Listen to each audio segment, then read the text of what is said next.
카리스마의 귀한 찬양과 연주를 감사드립니다. 2부 예배를 섬기는 우리 카리스 성가대 올 한해 매주마다 이른 아침부터 모여서 함께 찬양하고 연습하고 위에서 기도하고 주중에도 계속 연습하고 또 이렇게 영광의 찬양을 올려드리며 하나님께는 영광이고 우리에게 흘러오는 은혜의 역할 감당해 주셔서 너무 감사드립니다. 우리 한 해 동안 우리 수고한 카리스 성가대 한번 박수하며 격려하겠습니다.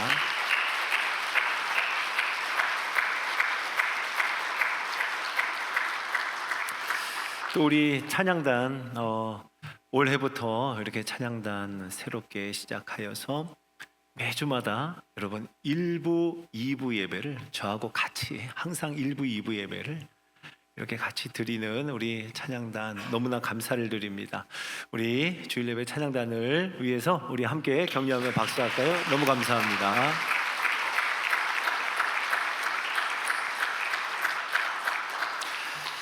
자, 오늘 한 해의 마지막 주일 이 주일 예배 2부에 오신 여러분 모두를 주의 이름으로 환영합니다.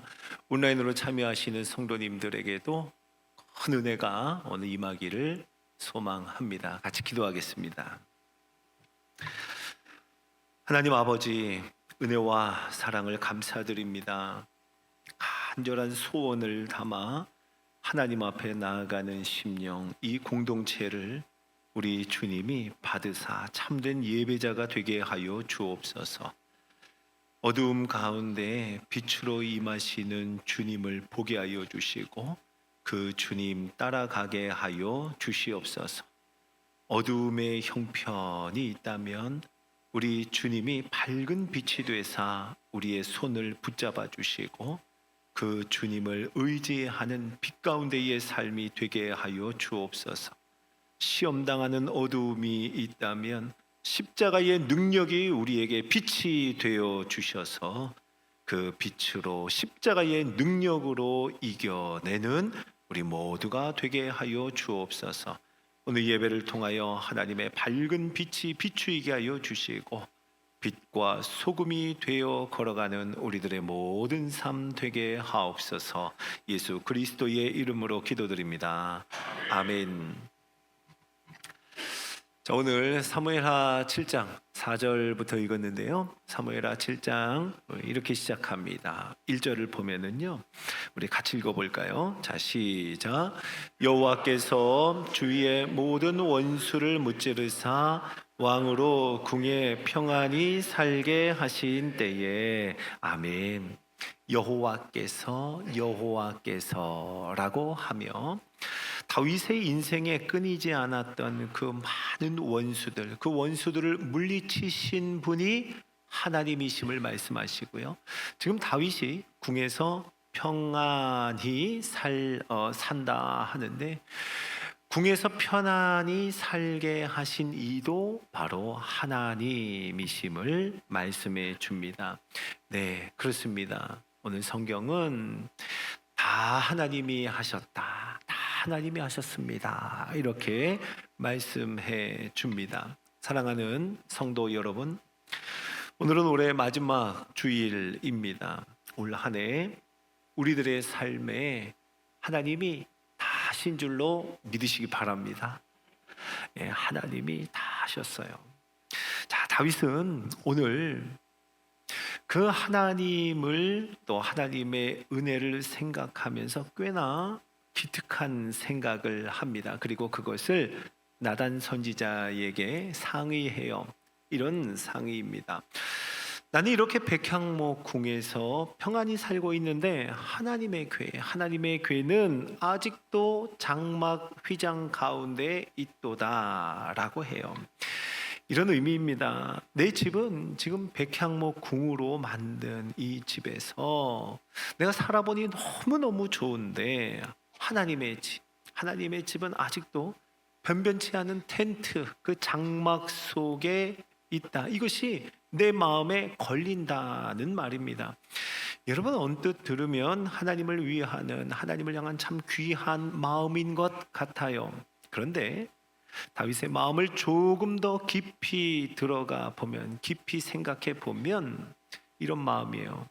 왠지 하나님께 죄송한 마음, 가만히 생각해 보니까 하나님이 은혜를 주셨는데 이 뭔가 빚진 마음이 있는 겁니다. 다윗의 결론은 이거예요. 그 빚진 거 갚아야겠다 하는 마음이에요. 다윗의 생각 그 깊은 곳에 뿌리에까지 가 보면은요, 하나님의 은혜, 이 하나님의 은혜를 생각할 때요, 감당할 수 없는 은혜, 갚을 수 없는 은혜이기보다는 언제부턴가 좀 웬만한 은혜, 갚을 만한 은혜 정도로 여기는 그런 마음이 살며시 들어온 겁니다. 내가 하나님을 위해 무언가를 해서 하나님 은혜 갚을 수 있다 이렇게 생각하면은요, 그 다음은 은연중에 하나님을 다시 나에게 무언가 해줘야 하는 분으로, 내게 뭔가 해줘야지 하는 그렇게 여기는 마음이 스며들어 온다는 거예요. 그리고 여기에서 더 나아갑니다. 여기서 멈추지 않고 마치 하나님을 향해 마땅히 받을 게 있는 것처럼 하나님을 향해 주장하는 태도가 표현되곤 해요. 조금만 어려움이 생기면, 조금만 내 뜻대로 되지 않으면 어떻게 나한테 이럴 수가 있어? 하면서 마땅히 받을 게 있는 것처럼 마치 떼인 돈 받아내듯이요, 오히려 나에게 빚진 하나님인 마냥 오만한 태도를 가질 수 있는 것, 이것이 사람의 마음이라는 겁니다. 예를 한번 들어볼까요? 어렸을 때 저는요, 부모님을 향한 효심이 굉장히 깊었습니다. 제 딴에는 그렇게 생각했습니다. 얼마나 부모님 생각을 많이 했는지요. 제가 학교에 소풍을 가면은요, 사오지 말아라, 제발 사오지 말아라, 뭐 아무것도 사오지 말아라 하는데, 제가 갈 때마다 등 긁는 그 효자손, 그리고 피우지도 않으시는 그 곰방대, 이거 제가 그렇게 바리바리 그 기념품들을 사왔어요. 해마다 효자손은 하나씩 쌓여가고 쓰지도 않는 곰방대가 여기저기 굴러 다닙니다. 문제는 다음에 소풍을 갈 때가 되면은요, 마치 부모님께 떼인 돈 받아내듯이 제가 엄마, 아빠 하면서 나 소풍 가는데 돈 달라는 거예요. 용돈 달라는 거예요. 그러면서 하는 말이 뭐예요? 근데 저번에도 그거 사다 드렸잖아요. 저번에도 그거 사다 드리지 않았어요? 라고 하는 겁니다. 말이 안 되잖아요. 이런 겁니다. 기특해 보이는 다윗의 생각, 나단 선지자도요, 처음에 좋다고 합니다. 그런데 오늘 우리가 4절부터 읽었는데요, 4절에 보니까 그 밤에라고 시작해요. 그 밤에 다윗과 나단이 얘기를 나눈 바로 그 밤에 하나님은요, 지체하지 않으시고 당장에 하나님께서는 나단에게 그 집 짓지 말라 하십니다. 네가 나를 위해 내가 살 집을 짓는다? 아니야. 내가 너를 위해 집을 짓는 거야. 하나님이 집을 지으시는 것이라, 이렇게 말씀합니다. 그러면서요, 우리가 쭉 함께 읽은 본문이지만 다윗이 목동이었을 때부터 다윗이 가는 곳마다 언제나 함께 하셨던 하나님의 이야기를 들려줍니다.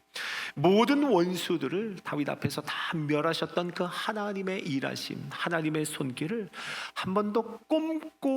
다시 한 번 꼼꼼히 이야기해 주십니다. 그리고 지나간 하나님의 손길을 말씀해 주실 뿐만 아니라 이제 앞으로 부어주실 하나님의 은혜까지도 말씀하세요. 그리고 이렇게 말씀하십니다. 앞으로 이 다윗의 이름을 위대하게 만들어 주리라. 하나님이 약속하세요. 정말 하나님은 여기 사무엘하 7장에서 말씀하신 대로 이방 민족들 가운데 다윗의 이름을 존귀하게 하셨던 것은 물론이고, 이스라엘의 모든 왕들을 하나하나 말씀하실 때마다 그들에 대한 평가는 다윗이 기준이 됩니다. 누구누구는 다윗과 같아서 선한 왕이었고, 누구누구는 다윗과 같지 않아서 악한 길로 행하였다라고 다윗은 선한 왕과 악한 왕의 기준이 됩니다. 이뿐만이 아닙니다. 신약 성경에 가면은요, 다윗을 두고 이는 하나님의 마음에 합한 자라 이렇게 평가하기까지, 하나님 마음에 합한 자, 다윗의 이름을 위대하게 하셨습니다.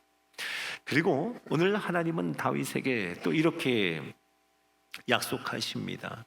사사의 때와 같지 않게 하겠다. 사사의 때와 같지 않게 하겠다. 우리 오늘 읽었던 말씀인데요, 11절 상반절만 한번 같이 읽어볼까요? 자, 시작. 전에 내가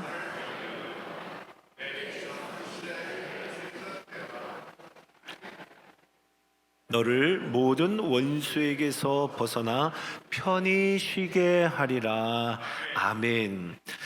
사사의 때와 같지 않게 하시겠다. 사사 시대는 어떤 시대입니까? 여러분, 왕이 없으므로 이스라엘 백성들은 각기 자기 소견에 옳은 대로 살았던 어두웠던 시대입니다. 범죄하죠. 범죄하면 하나님은요, 주변의 족속들로부터 압제를 당하게 하셨습니다. 너무 고통스러워요. 그러면 하나님 앞에 부르짖습니다. 주님, 잘못했습니다 하고 하나님의 도움을 구하면 사사를 세우셔서, 그때마다 사사를 세우셔서 이스라엘을 구원하셨습니다. 그 구원이 지난 후에 잠깐의 평안이 있지만 또 곧 다시 범죄하고 압제당하고 부르짖고 다시 구원하시고, 또 다시 범죄하고 압제당하고 부르짖고 구원하시고, 이 멈출 것 같지 않은 악순환이 사사 시대에 가득했던 울부짖음이었습니다.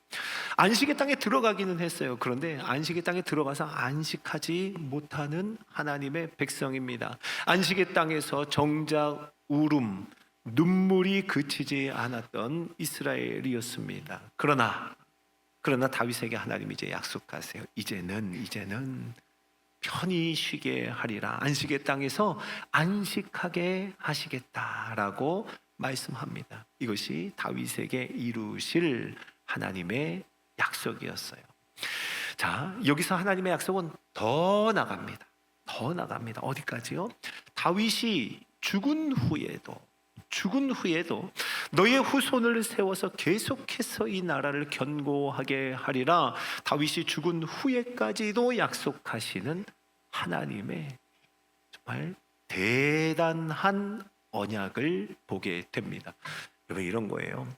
다윗이 만약 그 생각의 깊은 곳에 내가 하나님으로부터 받은 거 이거 빚 갚아야겠다라고 생각했다면, 만약 빚진 것으로 따지자면 오늘 하나님은요, 다윗이 지금까지 엄청난 빚을 진 것 다시 기억하게 하시고, 그리고 앞으로도 지어야 할 엄청난 빚을 더 얹어 주시는 거예요.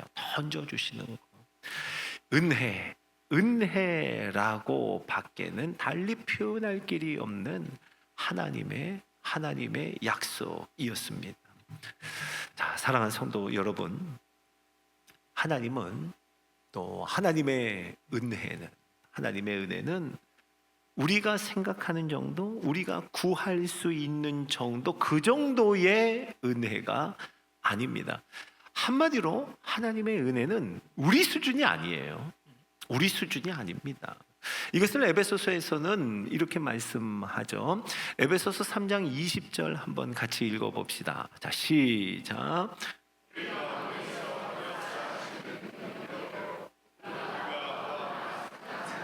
모든 것에 더 넘치도록 능히 하실 이에게 아멘. 하나님은 우리가 생각하거나 우리가 구하는 정도가 아니에요. 우리가 구하거나 생각하는 모든 것에 더 넘치도록 능히 행하시는 분이 하나님이고, 하나님의 은혜가 그러함을 믿으시기 바랍니다. 여러분, 우리가 하나님의 은혜를 생각할 때요, 웬만한 은혜, 갚을 만한 은혜, 어렵지 않게 우리가 측량할 수 있는 은혜, 그래서 비교할 수 있는 은혜, 여러분, 우리가 은혜를 그렇게 생각한다면요, 하나님은 당장에 그 밤에 성전 지으려는 다윗을 막으셨던 것처럼 우리의 생각을 멈추실 것입니다. 그리고 우리로 하여금 다시 기억하게 하시겠죠. 그 은혜가 얼마나 어마어마한 은혜인지, 갚을 수 없는, 감당할 수 없는 은혜인지를 우리로 하여금 다시 보게 하실 줄로 믿습니다. 여러분, 어줍지 않은 것으로 갚으려 하는 그런 마음, 엄두도 내지 못하도록 하나님은 우리에게 은혜를 깨닫게 하시고 또 그 은혜를 부어 주실 것입니다. 그래서 여러분, 우리가 진정한 은혜를 받았다라고 하면, 진정한 은혜를 받았다 하면 그 갚을 생각에 급한 마음 드는 거 아닙니다. 우리가 진짜 은혜를 받았다면 그저 눈물만 흘리는 거, 눈물만 흐르는 거, 이게 진짜 은혜라는 겁니다. 저는 오늘 한 해의 마지막 주일 예배, 이 예배를 통해서 한 해 동안 우리에게 베풀어 주신 하나님의 은혜, 그 은혜를 정말 은혜 되게 하는, 은혜를 은혜 되게 하는 그러한 마음으로 가득한 저와 여러분이 되기를 예수 그리스도의 이름으로 축복합니다. 오늘 다윗에게 주신 이 약속은요, 아주 유명한 다윗 언약이라고 합니다. 다윗 언약. 이 사무엘하 7장에 아주 유명한 본문이에요. 자, 이 다윗 언약을 두고 신학자들은요, 입을 모아서 아브라함에게 주셨던 언약과 같다라고 합니다. 창세기 15장에서 주셨던 아브라함에게 하신 약속입니다. 창세기 15장을 보면은요, 당시 아브라함은 자녀가 한 명도 없었습니다. 자녀 하나 없을 때 어느 날 밤이었어요. 하나님께서 아브라함을 밖으로 부르셔서 하늘을 보라 합니다. 하늘을 우러러 뭇별을 셀 수 있나 보라. 별을 보라는 거예요. 얼마나 많아요. 그런데 하나님이 약속하세요. 너희의 자손이 이와 같으리라. 너희 자손이 이와 같으리라. 그리고는 아브라함에게 이제 언약을 맺을 준비를 시킵니다. 암소, 암염소, 순양, 산비둘기, 집비둘기 등등 가져오라고 해요.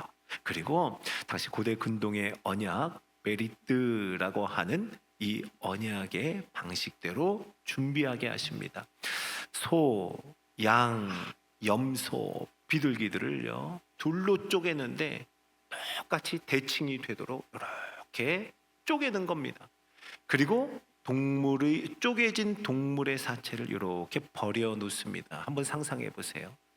동물이 가운데로 쪼개집니다. 버려 놓습니다. 그 가운데에는 피로 낭자 있을 거예요. 그리고 언약의 두 당사자가 그 사이를 걸어가는 거예요. 이게 어떤 의미입니까? 어떤 언약이에요? 둘 중에 누구든 이 언약을 파기하는 자는 이 동물과 같이, 이 흘린 피의 모습과 같이 될 것이다.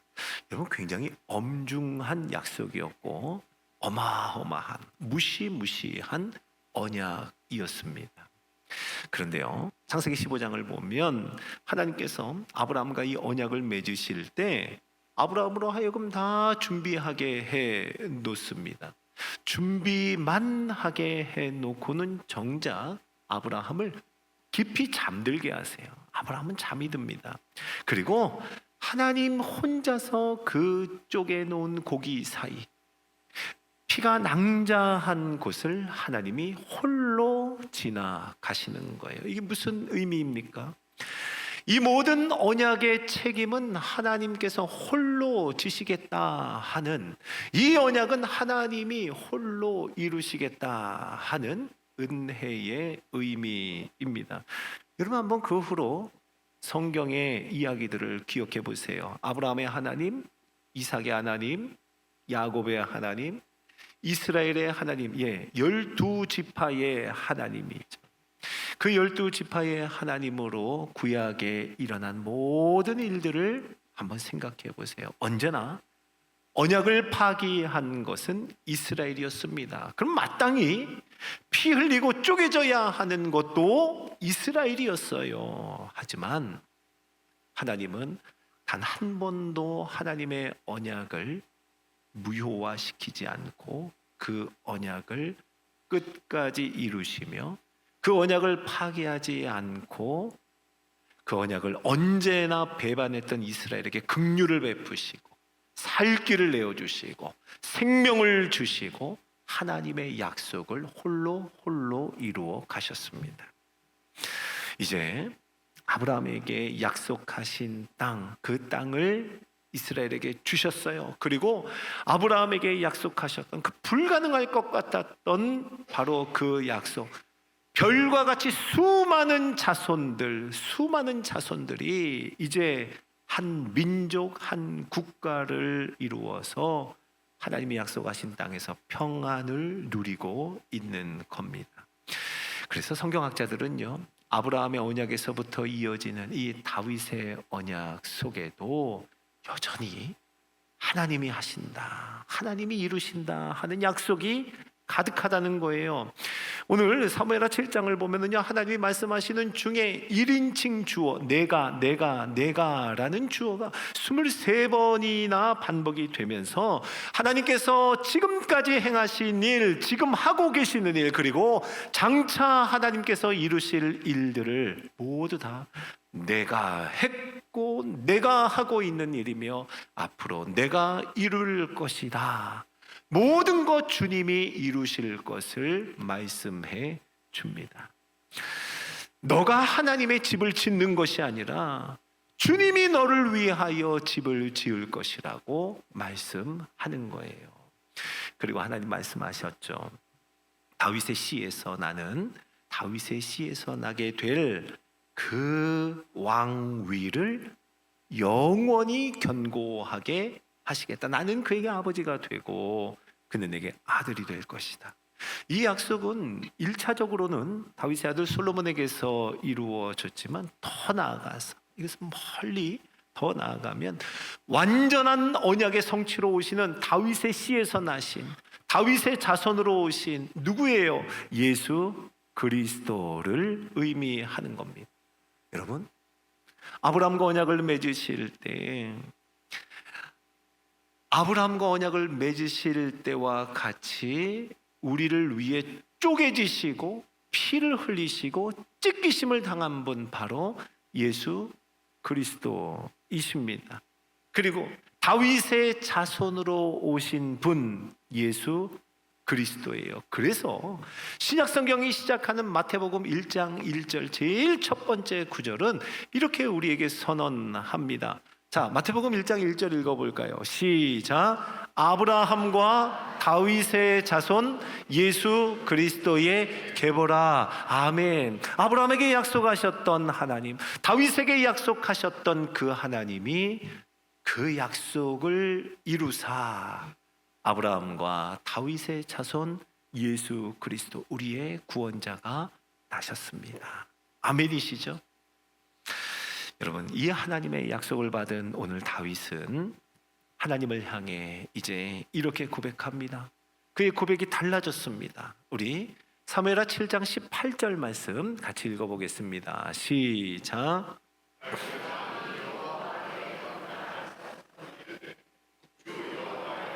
나는 누구이오며 내 집은 무엇이기에 나를 여기까지 이르게 하셨나이까. 아멘, 아멘.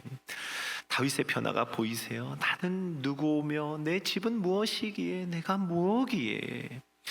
여러분, 다윗은요, 자신은 백향목 궁전에서 사는 왕이었고 나는 성전을 능히 지을 수 있는 사람이다, 그렇게 스스로 여겼던 다윗이었습니다. 그런데 나는 누구이오며 내 집은 무엇이기에 나를 여기까지 이르게 하셨습니까? 겸손히 엎드립니다. 그리고 감격 속에 하나님께 묻고 있습니다.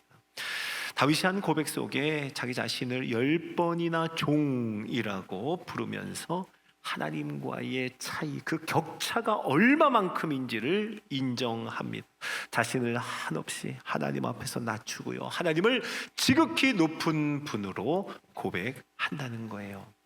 여러분, 나중에 다윗이 성전을 짓지는 못해요. 그러나 하나님이 허락하신 데까지 성전 건축에 필요한 예물을 다 준비해 놓습니다. 그 예물을 준비해 놓고는 하나님 앞에 고백하는 말이 이래요. 얼마나 겸손한지 모릅니다. 역대하 29장 14절과 15절을 우리 같이 읽어보겠습니다. 시작. 나와 내 백성이 무엇이기에 이처럼 즐거운 마음으로 드릴 힘이 있었나이까. 모든 것이 주께로 말미암아 싸우니 우리가 주의 손에서 받은 것으로 주께 드렸을 뿐이니이다. 우리는 우리 조상들과 같이 주님 앞에서 이방 나그네와 거류민들이라 세상에 있는 날이 같아서 희망이 없나이다. 아멘, 아멘. 다윗이 고백하는 거 들어보세요. 모든 것이 주께로부터 말미암아서 우리는 다만 그것을 주께 드렸을 뿐입니다. 다만 그것입니다. 우리는 주의 은혜가 아니면 그림자 같은 인생이고 희망도 없는 자들입니다 하며 하나님 앞에 온 마음 다해 성전을 위한 예물을 준비합니다. 다윗의 고백 속에 다 주의 은혜입니다. 내가 아닙니다. 주님이 이루신 일입니다. 내 것이 아닙니다. 다 주님의 것입니다 라고 고백해요. 사랑하는 성도 여러분, 연말입니다. 이제 올 한 해가 며칠 남지 않은 우리 주일 예배에 함께 모였습니다. 우리의 마음속에 여전히 힘든 마음이 있어요. 어려운 마음으로 가득한 분들의 이야기를 듣습니다. 새해를 생각할 때 소망으로 가득해야 하는데 소망보다는 걱정, 염려, 두려운 마음이 먼저 앞서요. 여러분, 그런 마음으로 예배에 참석한 분들 계시죠? 오늘 말씀 앞으로 나갑시다. 그리고 목동이었던 우리 자신 잊지 말고 다시 한번 기억해 봅시다. 하나님께서 오늘 우리들에게도 동일하게 말씀하신다고 저는 믿어요. 내가 너를 목장에서 데려다가 나와 영원히 함께 할 자로 세웠노라 라고요. 하나님이 우리에게 은혜 베푸셨음을, 그 은혜는 우리의 수준을 넘어서는 은혜였음을, 그리고 하나님의 은혜가 언제나 우리에게 임하였음을 다 주의 은혜라고 고백하는 우리가 되기를 축복합니다. 오늘 우리 함께 고백하기를 원하는 건 이거예요. 주님이 하셨습니다. 주님이 하셨습니다. 다 주님의 은혜입니다. 내가 했다, 내가 할 수 있다가 아니라 주의 은혜라, 이렇게 고백하며 하나님의 은혜를 은혜 되게 하는 그 은혜의 고백의 깊이가 더해지는 우리들의 모든 심령, 그리고 이제 올 한 해 남아있는 한 날 한 날, 그리고 모든 순간이 되기를 주의 이름으로 축복합니다. 우리 오늘 같이 이 말씀 기억하면서 우리의 마음을 드리며 같이 찬양하죠. 주의 은혜라, 주의 은혜라 하는 이 찬양 하나님 앞에 고백합시다.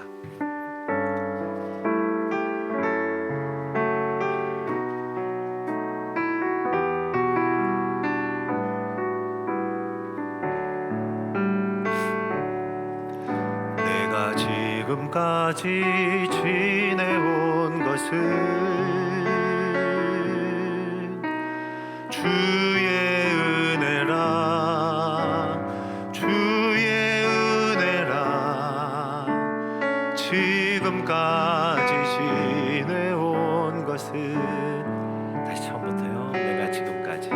내가 지금까지 지내온 것은 주의 은혜라, 주의 은혜라, 주의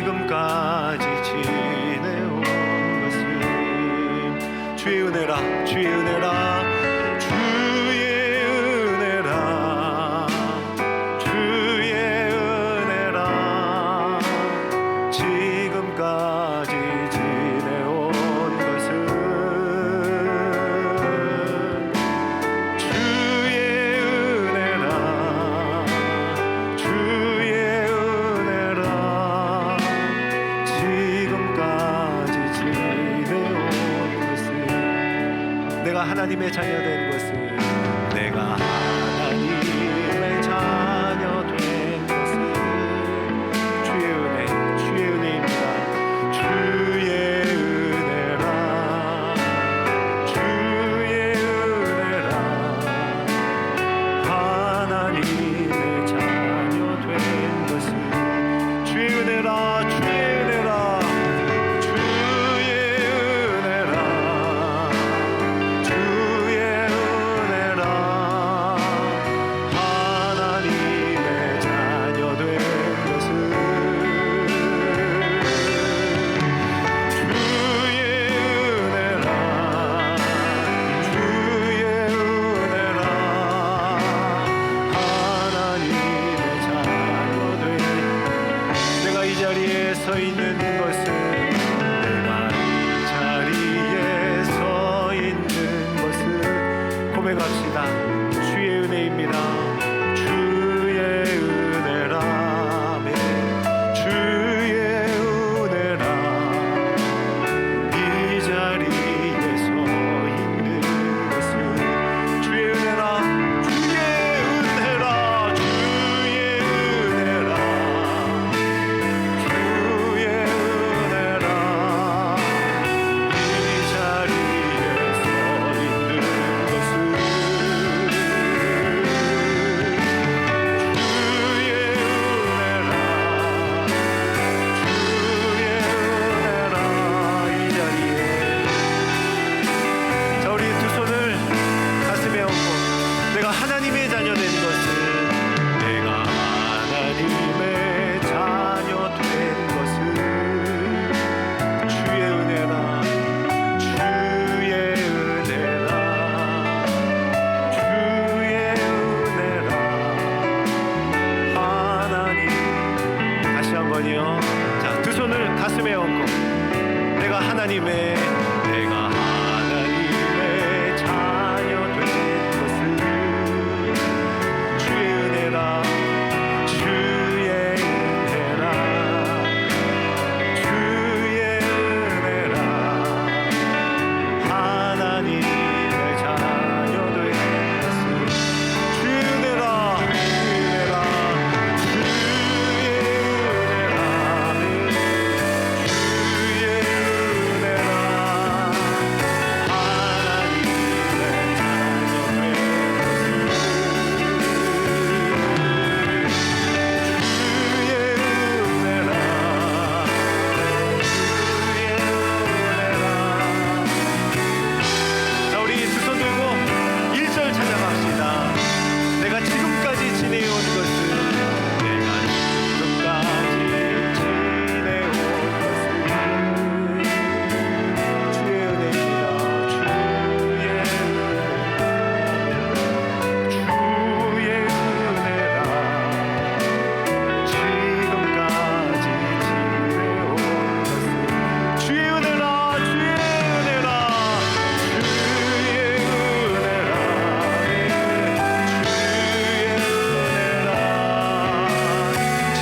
기도하죠.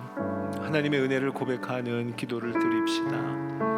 하나님의 은혜를 은혜 되게 하는 우리의 낮아진 겸손함의 고백을 주께 드립시다. 주님, 내가 아닙니다.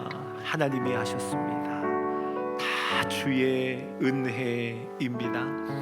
하나님, 주님이 이루신 모든 일들로 감사하는 심령을 허락하여 주옵소서. 자, 우리 주의 이름 부르짖고 기도합니다. 주여!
하나님 아버지,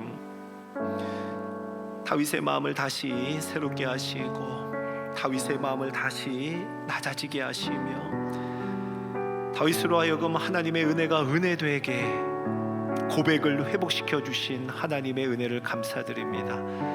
다윗에게 임하신 바로 그 하나님의 손길이 오늘 이 마지막 주일 예배를 드리는 우리들의 심령 속에 임하여 우리의 마음이 새로워지게 하여 주옵소서.